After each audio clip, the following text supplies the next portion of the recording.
Syrah, a notorious alien rebel leader, had been on the run for years, evading the Galactic Empire's relentless pursuit. She had outsmarted countless bounty hunters, betrayed entire alliances, and even staged her own death to stay hidden. Yet here she was, stuck in a human-run spaceport with nowhere to turn. Her desperate flight from the Empire had brought her to a dead end, literally. She had been cornered by a group of bounty hunters, and she needed protection. The only human she could turn to was Brad, a mechanic who worked at the spaceport. She wasn't exactly thrilled about it, but she had no choice. The universe's most wanted female was now begging for protection from a man who barely knew how to fix a leaking airlock, let alone fend off a group of intergalactic mercenaries. Brad, on the other hand, had never asked for any of this. A laid-back mechanic in a quiet corner of the galaxy, his life was simple. He'd never expected to be the hero, let alone to be asked by an alien fugitive to protect her. The moment Syrah walked into his workshop, his life went from zero to chaotic in an instant. He didn't know who she was at first, but her frantic request for help made it clear she wasn't just any random traveler. Her mannerisms, her tone, she was used to commanding armies, not asking for help. He stared at her, trying to process the absurdity of the situation. A fugitive, a leader of some rebellion. And now, she was here in his spaceport, looking to him for protection. "Brad, I need your help," Syrah said, her voice thick with urgency. Brad, still trying to shake off his shock, managed a dry chuckle. "You got the wrong guy. I'm just a mechanic." "Then, you're going to have to do more than fix ships," she snapped, her eyes narrowing. "I need someone who can protect me. I'm the galaxy's most wanted fugitive. If you're smart, you'll help me." It was her tone that got to him. The way she said it, like it was a simple request, like she was just asking him to fix her engine or something. She had no idea what she was asking for. Brad was no hero. He didn't even own a blaster, let alone know how to fight an army. But there was something in her eyes, something that made him hesitate. He wasn't exactly proud of it, but he couldn't just turn her away. "I don't know what you think I can do, lady, but—" She cut him off. "Brad, I'm asking for protection. I don't have a choice. You have to help me, or we're both dead." Her words hit him like a ton of bricks. The fact that she seemed completely unfazed by the gravity of the situation, like this was just another Tuesday in the life of a galactic fugitive, made him pause. It was strange. How could someone like her be so casual about being hunted by the entire galaxy? "All right," Brad said, rubbing his temple. "But I'm telling you right now, I'm not some bodyguard or whatever. I fix ships. That's it." Syrah tilted her head, a smirk crossing her face. "You'll do more than that, Brad. You just don't know it yet." It was an understatement. Brad had no idea what he was getting into. But the next few hours were going to be a crash course in the unexpected. The first of many miscommunications came when Syrah ordered him to prepare a safe house, a place to hide until they could figure out their next move. Brad didn't have the proper equipment for such a task, but he wasn't one to back down from a challenge. He tried his best to get things together, but every time he thought he had a solution, Syrah shot it down, insisting that he do things the alien way. "You really think your human methods will work?" she asked, arching an eyebrow as she watched him fiddle with a couple of scrap pieces of machinery. Brad shrugged. "I'm doing my best here." Syrah gave him a look that made him feel like he was a child trying to play with a toy he didn't understand. "Your best is not good enough. I need to be protected, not pacified. You don't even know how to hide a signature from the Empire's scanners." "I'm a mechanic, not a wizard," Brad grumbled, feeling the frustration bubble up. He had no clue what he was doing. And yet, she kept giving him these instructions as if he should already know. It was becoming increasingly clear that Syrah was used to being in charge of everything, and Brad? He was just the guy in over his head. Things only got more complicated when Syrah insisted that he help her with something she called a protection ritual. He had no idea what she meant by it, but when she explained that it involved a human-like bonding exercise, his brain immediately went into overdrive. It wasn't until she started talking about protection through physical proximity that Brad's face turned bright red. He had heard about alien customs, sure, but this was something else. "Brad," she said, stepping closer, I need you to show me how humans protect one another. She said it so matter-of-factly that Brad nearly choked on his own tongue. Well, he stammered. We hug, I guess? Hug. Sarah repeated, her eyes gleaming with curiosity. That's your idea of protection? Before Brad could clarify, she moved forward, clearly eager to experience this hug firsthand. In the moment, Brad realized how unprepared he was. He wasn't exactly a social butterfly, and the last thing he expected was to have an alien rebel leader pressing up against him to learn about human bonding. As he awkwardly placed his arms around her, trying to mimic the actions he had seen in human movies, he couldn't help but notice the tension in the air. Sarah, for all her bravado, seemed completely different when she wasn't commanding armies or planning escapes. The vulnerability she displayed in that moment was unexpected, and Brad wasn't sure whether to laugh or run away. This wasn't what he signed up for. Is this how you protect people? Sarah asked, her voice teasing as she leaned back, looking up at him with an amused smirk. Brad couldn't help but laugh nervously. I guess so. She nodded approvingly. Not bad, Brad. Not bad at all. Her gaze lingered for a moment longer than necessary, and Brad couldn't figure out if she was just trying to lighten the mood or if something else was going on. But before he could think too much about it, she pulled away, looking back at the spaceport's entrance with a sudden intensity. They're coming, she said, her tone suddenly serious again. We don't have much time. Brad had no idea what he had just gotten himself into, but he knew one thing. His life was about to become a whole lot more complicated. Brad's life was quickly spiraling out of control. The moment Sarah had shown up in his workshop, asking for help, he had known this wasn't going to be just another slow day fixing spaceships. But now, he was deeper in than he could have ever imagined. After their awkward bonding session, Sarah had insisted that they move quickly, that the Galactic Empire's bounty hunters were already on their way to the spaceport. The urgency in her voice kept Brad on edge, but his brain was still trying to catch up with the absurdity of the situation. Brad, we need to move, Sarah repeated, her tone no nonsense, as she stood near a small workbench, organizing some tools in what Brad could only assume was an attempt to be helpful. She was too calm, far too calm for someone whose life was in immediate danger. He could barely keep his heart from racing while she was acting like they were just setting up a routine mission. I'm not an expert in this, you know, Brad muttered, trying to focus on the task at hand. He was fiddling with a makeshift piece of equipment, unsure whether it was going to do the trick. I fix ships. I don't protect rebels. Sarah raised an eyebrow and crossed her arms, observing him like she was assessing a faulty component. That's your problem, Brad. You think too small. You need to think bigger. If we're going to survive this, you need to understand that protection isn't just physical, it's psychological, emotional. You need to get in touch with your instincts. Brad blinked. My instincts? What the hell does that even mean? Humans are known for their intuition, she said with an amused smirk, as if she were teaching a child. You're supposed to protect those close to you. You must understand that protecting me means more than just hiding me away. You need to learn to anticipate my needs. Brad was so far out of his depth, he could hardly keep up. Sarah, I'm a mechanic, okay? I don't have this whole instincts thing, especially not when it comes to, rebel leaders. Sarah's smirk faded, and she stared at him with a gaze that held more weight than Brad was prepared for. You don't understand, she said quietly. I've led armies. I've destroyed entire planets. And now, I'm asking you to help me, a human mechanic. You want to protect me? Then you need to understand one simple thing.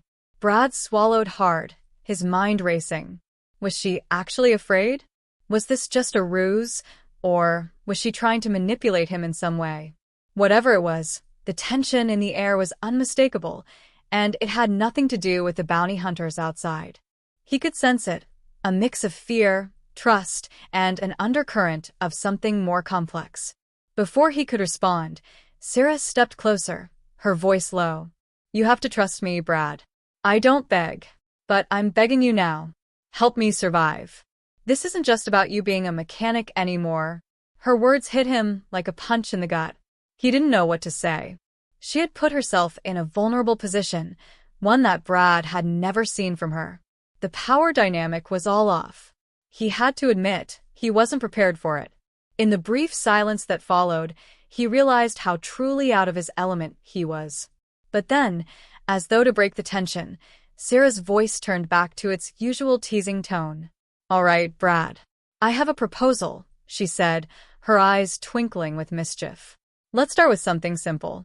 You're going to protect me, right? That means understanding how we aliens—" Brad groaned. "Oh God, here we go again. We aliens communicate," she continued, her smile only widening. "It's not just about physical defense. There's emotional and mental defense too. You know, humans and aliens don't always communicate in the same way. Your protection needs to be more subtle." Brad was pretty sure he wasn't ready for whatever subtle was supposed to mean. Sarah's alien ways were starting to get into his head, and he couldn't tell if she was intentionally confusing him or if her culture was truly that different. "What does that even mean?" he muttered, half to himself. Sarah's grin grew even wider. "You're about to find out, Brad. You think you're protecting me from bounty hunters? You're wrong. What you're really protecting me from is myself." Brad stared at her, trying to make sense of her cryptic words. "What? "How are you?" She stepped forward again, closing the distance between them. "You're not just hiding me. You're keeping me from losing control. I need someone who can handle my needs, Brad. I've led armies, destroyed systems, and crushed entire civilizations. But I've never been this close to someone like you. You need to be ready." Brad's head was spinning. Was this some kind of weird, elaborate joke? Why was she acting like this? Was she trying to seduce him, or was she genuinely seeking emotional support? Whatever it was, the situation was becoming increasingly absurd. "What do you need, Sarah?" he asked, unable to keep the skepticism out of his voice. "I need you to understand," she replied, suddenly very serious. "Protection isn't about weapons or tactics. It's about connection. Emotional connection. You need to understand me, Brad. We have to be on the same wavelength. You can't just fix things mechanically. You have to fix us." Brad's mind was reeling from her words. Fix them? How was he supposed to fix anything?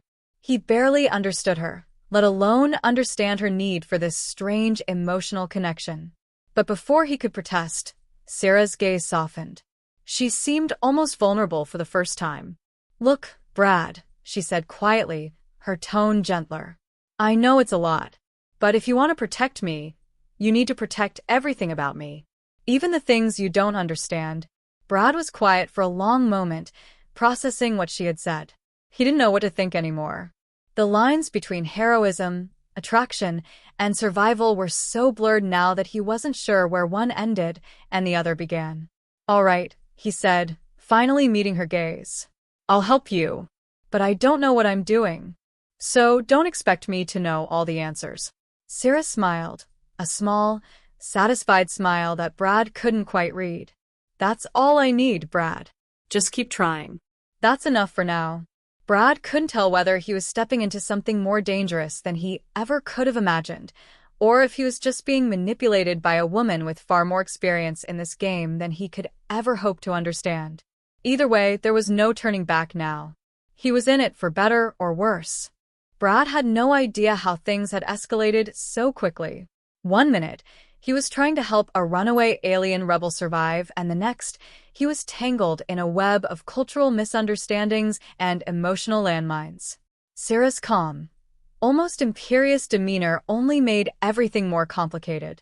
He had agreed to help her escape, but now that they were in this together, he was starting to realize that keeping her alive was going to require more than just fixing a broken engine or outsmarting a few bounty hunters.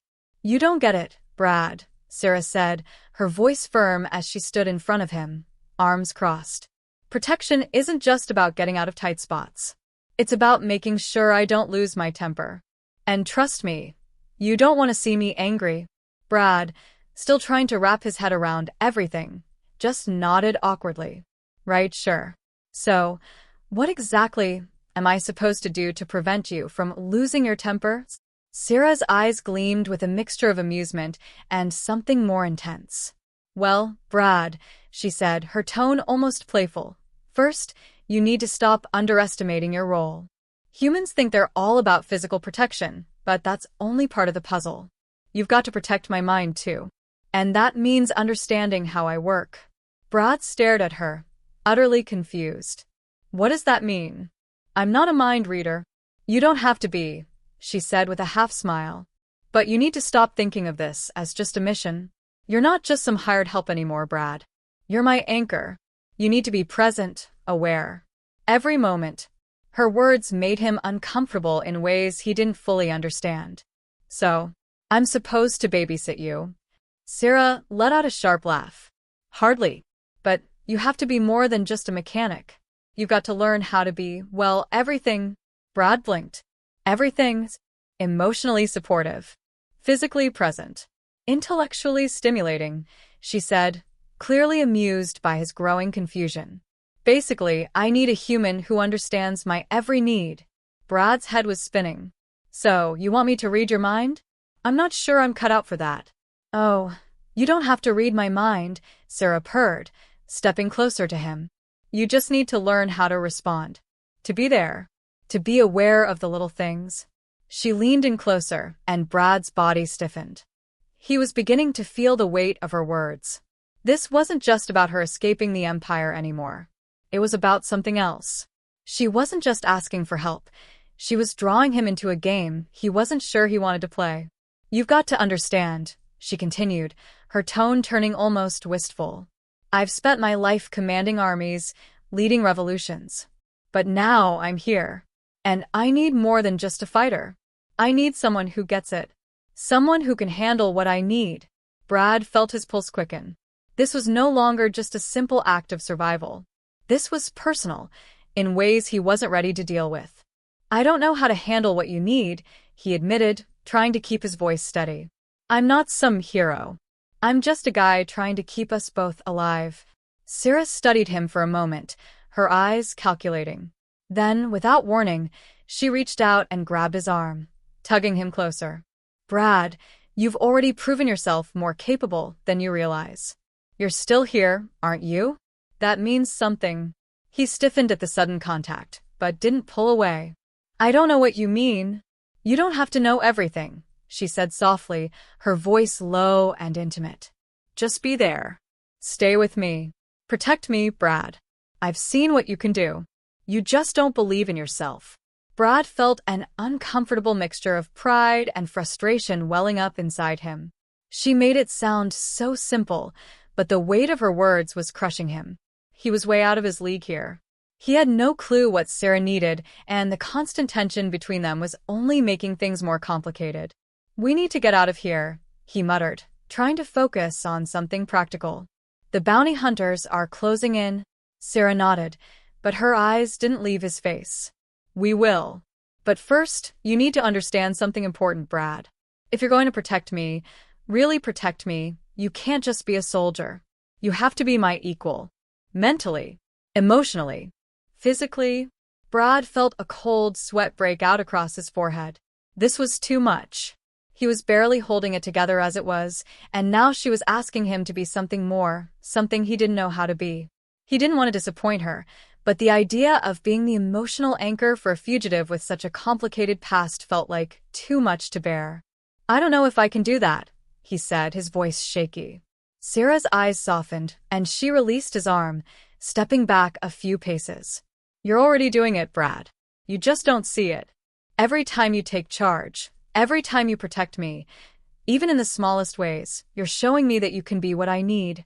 Brad shook his head, not entirely convinced. I'm not a hero, Sarah. I'm just trying to keep us both alive. That's it. Sarah tilted her head and smiled. And that's enough for me. The way she said it, the way she looked at him, made Brad feel like he was missing something. A part of him wanted to push back, to tell her that this was insane, that he wasn't cut out for any of this. But another part of him, the part that had never been tested before, felt something stir inside him. Was it attraction? Responsibility? Or just the absurdity of the situation making him question everything he thought he knew about himself? Before he could figure it out, Sarah stepped forward again, her expression shifting to something more serious. Brad, we don't have time for this, she said, her voice urgent. The bounty hunters are almost here. If we don't act now, we'll be caught. Brad nodded, swallowing the lump in his throat. All right, let's go. We'll figure this out as we go. Sarah's smile returned, and for a brief moment, she looked almost grateful. That's all I need, Brad. Let's get out of here. As they prepared to leave, Brad couldn't shake the feeling that they weren't just running from danger. They were running from the complicated, unspoken connection that had been building between them.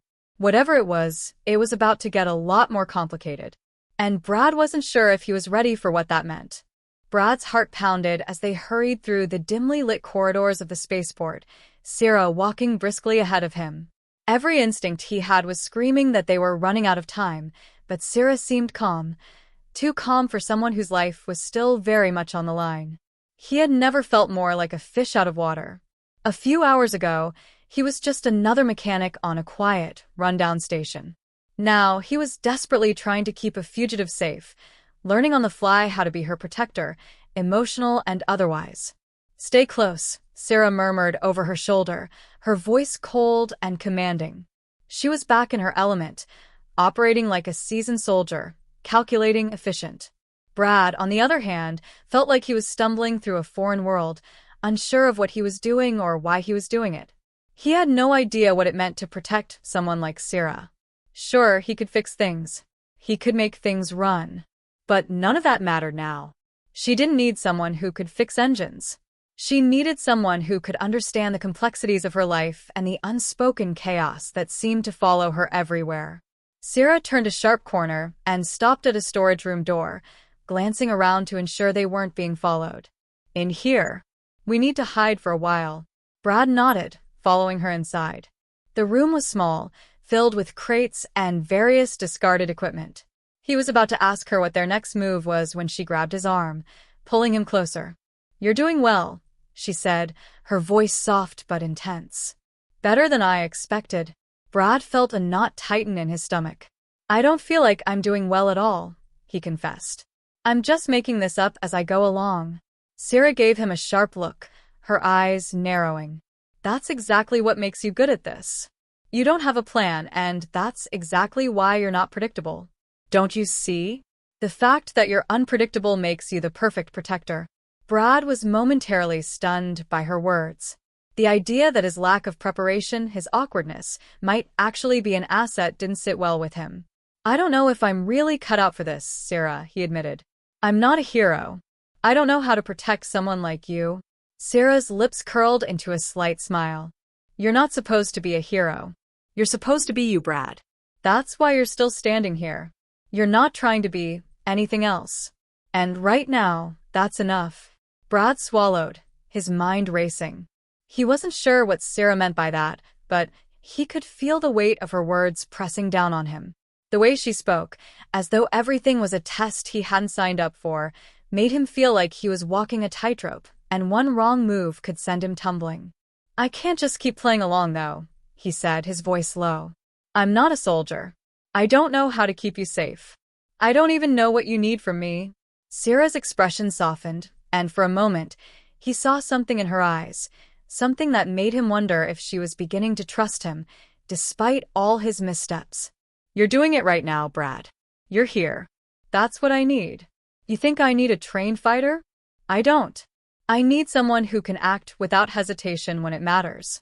Someone who doesn't overthink everything. Brad ran a hand through his hair, still feeling like he was out of his depth. I don't know how to not overthink everything, Sarah. I've spent my whole life thinking things through. I know, she said with a small smile. And that's what makes you different. You can adapt. You're still learning. And that's all I can ask for right now. Brad didn't respond immediately. Her words didn't sit well with him. He wasn't the type to just act. He liked knowing what was going on, figuring things out in advance. The idea of acting without thinking felt unnatural, like a game he didn't know the rules to. You need to relax, Sarah continued, her voice almost teasing. Let go of all those rules you keep following. You're here to protect me, not to analyze every move you make. Relax. Brad repeated, laughing bitterly. That's rich. The galaxy's most wanted fugitive tells me to relax. Sarah's expression shifted, no longer playful. Yes, relax. You don't have to solve everything at once. You just need to stay present. Protect what's here. Now. Brad let out a frustrated breath. I'm trying, but it feels like I'm playing catch-up. You've led armies, Sarah. I'm just a guy with a wrench. This isn't what I do. You're more than that, she said quietly, her voice softening. I've seen what you're capable of. You're not just a wrench. You're the one who thinks in a way I can't. You understand what others don't. And that's why I need you. Brad didn't know how to respond. The way she looked at him now was different, like he was something more than just a mechanic. It was unsettling. He didn't want to feel like he was becoming emotionally involved in all this. He had a job to do, and it was supposed to be straightforward. But Sarah kept throwing him off balance, forcing him to confront sides of himself he didn't want to acknowledge. Before he could say anything more, Sarah stepped forward, her voice low and intense. We're not safe here. I've led you this far, but the next part is on you. You need to make the decisions now. If we're going to survive, it's up to you. Brad felt the weight of her words sink in. This wasn't just about hiding anymore. This was about survival, about figuring out how to keep them both alive in a galaxy that was anything but forgiving.